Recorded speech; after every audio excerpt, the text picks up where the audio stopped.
All right, so I am showing you in Illustrator how to just make the type into black shapes using the pen tool very directly. And I'm showing you how once you've kind of drawn them, you can cut away from them to get an even baseline. An even baseline is very helpful for kerning, for spacing, for readability. So I am cutting this white shape away from the eye. So I'm selecting them both and then subtracting, and then I'm going to do the S and subtract it away from the S. And now it's the difference between this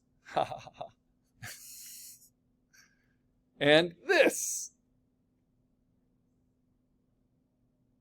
You see that? And so just that little thing of erasing away an even arc from all of them makes it a little bit more readable, a little clearer. And then, of course, I can modify them individually. I want to be careful not to move them because I have that baseline. But what if I want to redraw this back? Remember, you have the pencil tool to modify. You can set it to be smooth. And as long as you can see the anchor points, then you can redraw. So I can take that curve and I can bring it back, bring it in, and then let it be angular. Right. And then if I want to smooth it, I can use that smooth tool to kind of average it out and get that straighter, cleaner. Okay. And if I want to move the whole thing, I'm actually going to do this new method. I want to keep those anchor points where they are. So I'm going to use the small selection tool, but open up the drawer and get to the small selection lasso. Then I'm going to lasso all the anchor points except for the baseline. Just those 2 points on the bottom, I don't touch. Then I grab one of these anchor points with the regular small selection tool. And then I can move everything except for that baseline. Woo! And figure out kind of the kerning I want. Because that's a lot of empty space there. And then I can always do things like just move this anchor point as well. So much you can do, especially with just straights.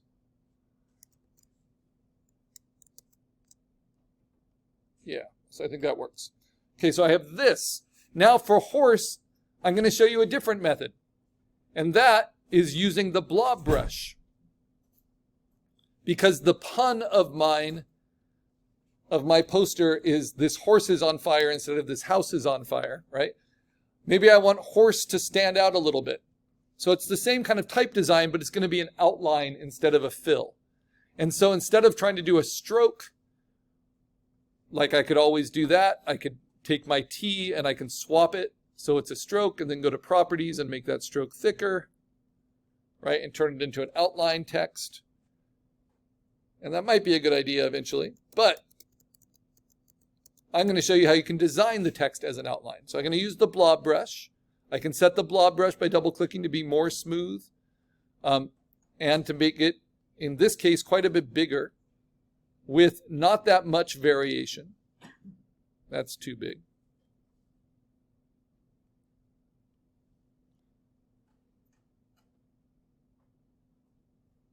And then I can just play with painting it in, right? And you see how it smooths it out as I go. And this will do it as an outline. This is a little bit sloppier. It's more like street art or graffiti as an approach.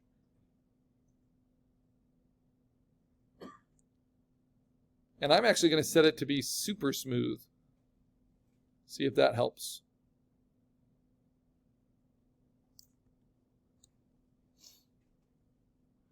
I want to make sure that I don't overlap my letters yet so that they're individually selectable.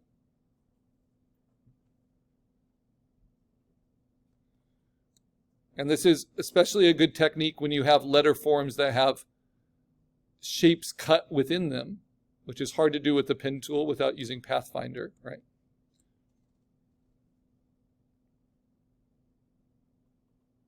This is how I'll do a lot of hand lettering. I'm trying to do it quickly. So this horse, right?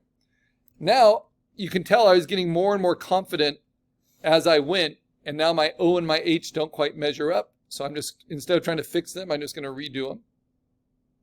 I think the inside of the O is okay. Whoops. So just like digital inking, you just try to be really confident and finish your shapes. So that's a better H. And now my O is going to be pretty tight, but I think that will be effective. I just want to make sure I don't accidentally touch. I think I just did. Darn it. The other letters. So let me give myself some space. So what I'll do is select all of these. Then use the large selection tool. Just move them out a little bit.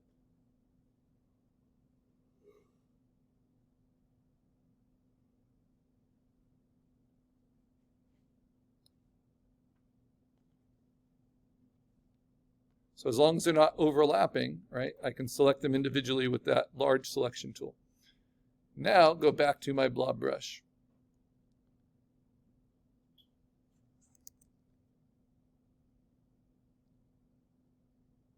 And O's are always tricky in hard-edged typefaces. Okay, now how do I clean this up? Same thing. I can use my small selection tool to click on it. I can see an outside and an inside edge. And then I'm going to use the pencil tool to redraw them. Hold down Command. There we go.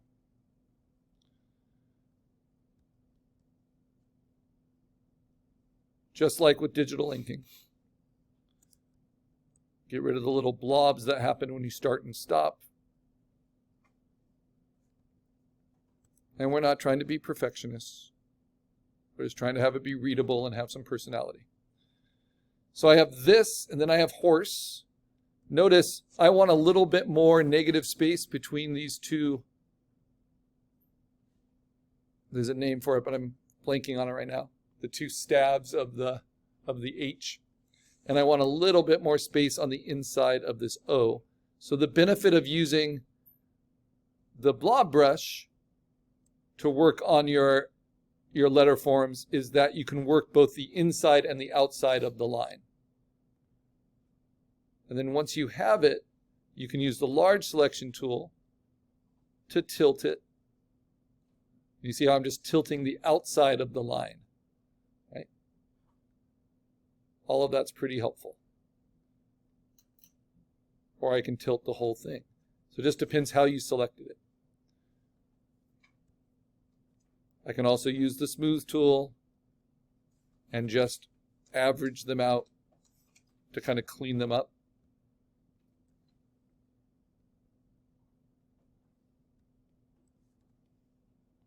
All right, now I have those two, okay?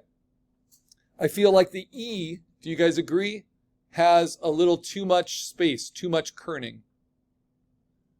So if I turn off my sketch, you see how the E feels a little disconnected? Yep, exactly. So that is what I want you to start paying attention to with your text, with your typesetting. So I'm going to use the large selection tool and just move it in. I can also use my arrow keys. And I don't need to cut away a bottom here. Instead, I just want to stretch everything so it feels like there's an implied arc there that matches. Whether it's right with the inside edge, the outside edge, or whatever. And there's different theories of type design about the openings. Some would say in this kind of design, I would want the O up there, or the inside of the O up there. What do you guys think? Should it be up there? Should it be centered?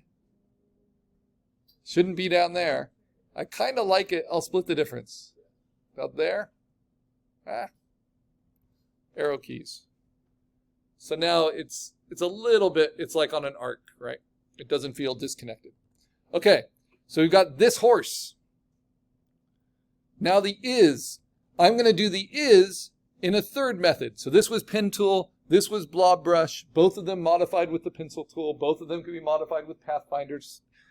Now I'm going to do what you're probably all thinking I should be doing from the beginning, which is I'm going to use the type tool, right? I'm going to do it on a new layer just so you can see. I'm going to lock everything else, make a new layer group. It's going to be a magenta.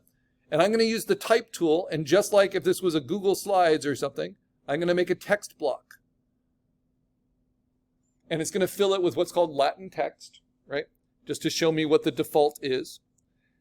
And then I'm going to go to properties, and the type properties you will see here. And it has a size. So I'm going to make it big. Now my problem with this is it can work, and it can work beautifully well, but it can take so much time, right, to find a good typeface. And very often a good typeface is not one that you'll see, oh my gosh, it's taking forever, not one that you'll see in the defaults, right? So I just need 2 letters here, so this is going to be mighty big. So that's Myriad Pro, it's the default. It's not what I want, clearly. But let's type my letters, capital I, capital S, okay? Now I'm going to, just like a word processor, hold down Shift and select them, and I'm going to choose a different typeface.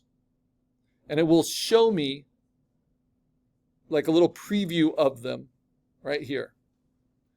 And I'm not looking for the perfect thing, I'm looking for the thing that I can modify with the pencil tool into the perfect thing. And I know it needs to be modern, so that's pretty close, right? It shouldn't have serifs. So instead of going through all of these, I mean, there's a ton. There's ones that are bumpy. There are ones that are made to look hand done. There are ones that are made like letter type or letterpress. I think that's a pretty good one. Okay, now I can play with the font. So that is the typeface. And I'm going to be a little bit of a nerd. And I'm going to show you a video next class, which is fantastic. But this is all I want you to leave with today. Typeface is the name of the type design. Font are variations on that type design. So being bold or being stenciled or being outlined or being italicized, those are all fonts. Right? Okay, so now I have that. The problem is if I keep it as a typeface, and I know we're over time, if I keep it as a typeface, I can't change it. I can only change like its default size. So what I have to do is click on it with the small selection tool, and then I need to right click on it on the line underneath it that makes it editable type. So once you're sure you've spelled everything correctly, then you go to create outlines, and then it turns it into vector shapes that you can modify. And then with that, I'm going to do the same thing I did before. I'm going to select it with the small selection tool to isolate the letter, then the large selection tool to transform it and rotate it and shape it. And that's what we'll pick up next class with modifying the type design. And I have lab hours until 2 o'clock. So I think that S kind of works. I'm going to thicken the middle a little bit, and I'll play with the I.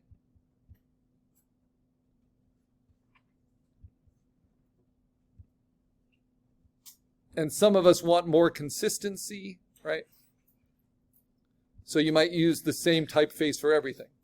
Okay, once I have that, then I can get to individually modifying.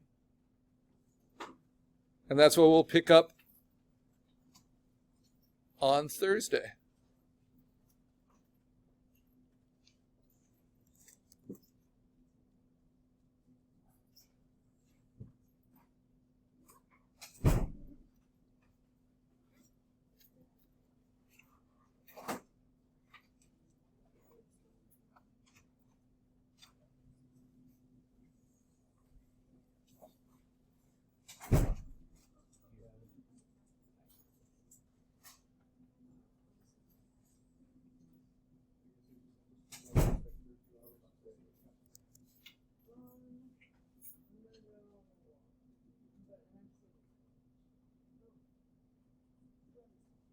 All right.